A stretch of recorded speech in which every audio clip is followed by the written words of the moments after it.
طيب، السلام عليكم ورحمة الله تعالى وبركاته. مرحبا بكم معنا. فاليوم إن شاء الله غادي نتكلموا على موضوع التنصير وطريقة التنصير في المغرب، وكيفاش أن المنصرين تيجيو عندنا للمغرب وتيحاولوا ينصروا الأبناء ديالنا. ولكن هادشي كله إن شاء الله نتكلموا عليه في تسجيلات أخرى. اليوم فضلت إن شاء الله نتكلم لكم على طريقة التنصير اللي كيستخدموها المنصرين، ونعطيو بعض النماذج ديال الناس اللي تنصروا، كيفاش انهم يعني الكلام اللي تيقولوه والطريقه اللي كيتكلموا بها. اولا نبغي نقول لكم ان استحاله قطعيه من ان مسلم يؤمن بالله وحده لا شريك له ويقرأ القرآن، ويعني ماشي هو مسلم يعني فقط تولد مسلم هكاك، ماشي كيتلاقى بصاحبته في الزنقة ولا إلى آخره. كتعرفوا الشباب ديالنا المغربي كيفاش هو، يعني إلا ما رحم ربي. فاحنا بحال هاد الناس هادو يعني محال ان واحد يكون كيعرف الاسلام، يكون كيصلي، كيمشي للجامع، تيقرا القران يعني تقريبا يوميا او مره في الاسبوع على حسب كل واحد، يكون كيبحث شويه في الدين ديالو. مستحيل انه يعتنق عقيده النصارى. كيمكن لكم ترجعوا تعرفوا عقيده النصارى في التسجيلات اللي فاتت، كيف فقط باختصار النصارى ما تيعبدوش الله اللي تنعبدو حنايا، وانما تيعبدوا بشر بنادم بحالنا، بحالي بحالك، بحال الاخر بحال الاخرى. انسان تياكل تيشرب تيمشي للمرحاض تينعس تيضربوه تيبصقوه، في الاخر المطاف تيقتلوه. هذا الانسان تيسميوه النصارى اله، تيعطوه تسميه تيسميوه يسوع.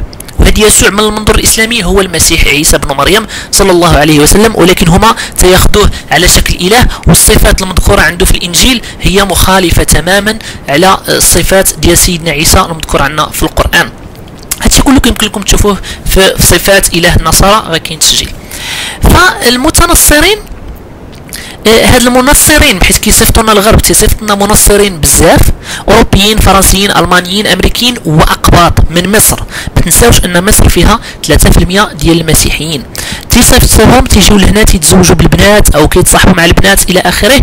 ما بين الاخبار اللي وصلتنا انهم تياخذوا كيعطيو ملي كيتنصر لهم شي واحد كيستخدموه. علاش؟ بحكم انه تيتكلم بالدارجه، تيقولوا له الا جبتي لنا واحد جيب واحد لعنا غنعطيوك 1000 درهم. الو 1000 درهم تجيب لهم فقط واحد، المهم هما يهضروا معاه ماشي شغالك، المهم انت تجيب لهم واحد. كيفاش الطريقه ديال التنصير؟ اول شيء ما كيكلمكش على العقيده النصرانيه اولا، لان العقل لا يقبل انك تعبد بشر بنادم. فاول شيء كيديروه هاد المنصرين هو تيشككوك في الاسلام، كيقوموا بالتشكيك ديالك في الاسلام. يبقاو يقول لك محمد الاسلام القران. هي اصبر مالك وعلاش؟ لان ما كياخذوش واحد انسان عالم ويناقشوه. مثلا حنايا في البالتوك ما يقدروش يدخلوا عندنا ويطرحوا بحال هاد المسائل هادو، لا كيتصيدوا الفرص. دري ديال 12 عام، دري ديال 13 عام، دري 15 عام، البنات كذلك، البنات ديال لافاك خصوصا برومييراني كيستهدفوهم، كيعطيوهم اوراق الى اخره، كتب كيعطيوروا معاهم بالفلوس، كيزوجوهم كذلك. فيعني اول شيء المرحله الاولى حتى كيكرهوا بنادم في الاسلام ويشبعوه شبهات حول الاسلام العظيم. ولكن ما تنساش اي شبهه كيف ما بغات تكون يقولها مسيحي، علماء المسلمين جاوبوا عليها ماشي دابا، شحال هذه سنين هذه. شنو خاصنا حنا كمسلمين؟ فقط نقلبوا في الدين ديالنا ونعرفوا الاجابه فقط. فالمشكل اللي كيطيحوا فيه خصوصا عبر البالتوك الشباب اللي كيتنصروا، واخا حد الان ما تنصر عندهم حتى شي واحد والحمد لله، لان حجتهم ضعيفه جدا. اش كيديروا؟ مثلا تيطرح مثلا شبهه من الشبه. اول شيء مسكين المسلم البسيط كيبدا يدافع بالحرقه ديالو على الدين، كيبدا يدافع كيبغي يجاوب على داك الشبهه.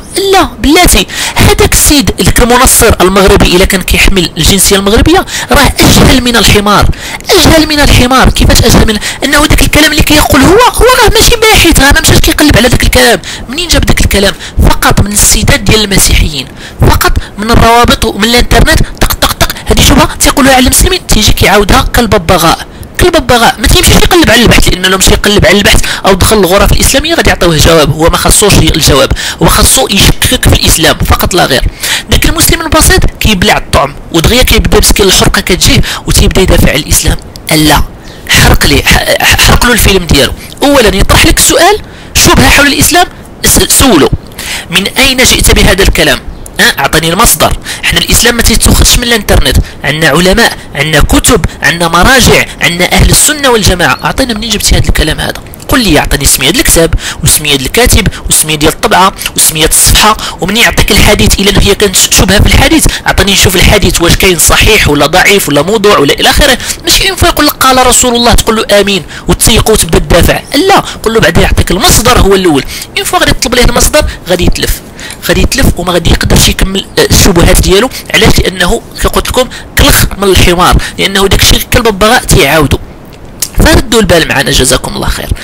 فهو في العقل علاش هما كياخذوا هذا المنهج انهم يشككوا المسلمين هو الاول في الاسلام، عاد كيعرض عليك المسيحيه، لانه يعلم ان في المسيحيه ضعيفه جدا جدا وغير قادره انها تنشر الدعوه ديالها الا بسب الاسلام وتشكيك المسلمين في الاسلام. هادشي علاش كنلقاو قنوات وفضائيات تسب الاسلام وتشكك في الاسلام.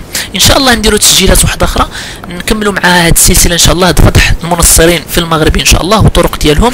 فاستودعكم الله والسلام عليكم ورحمه الله تعالى وبركاته.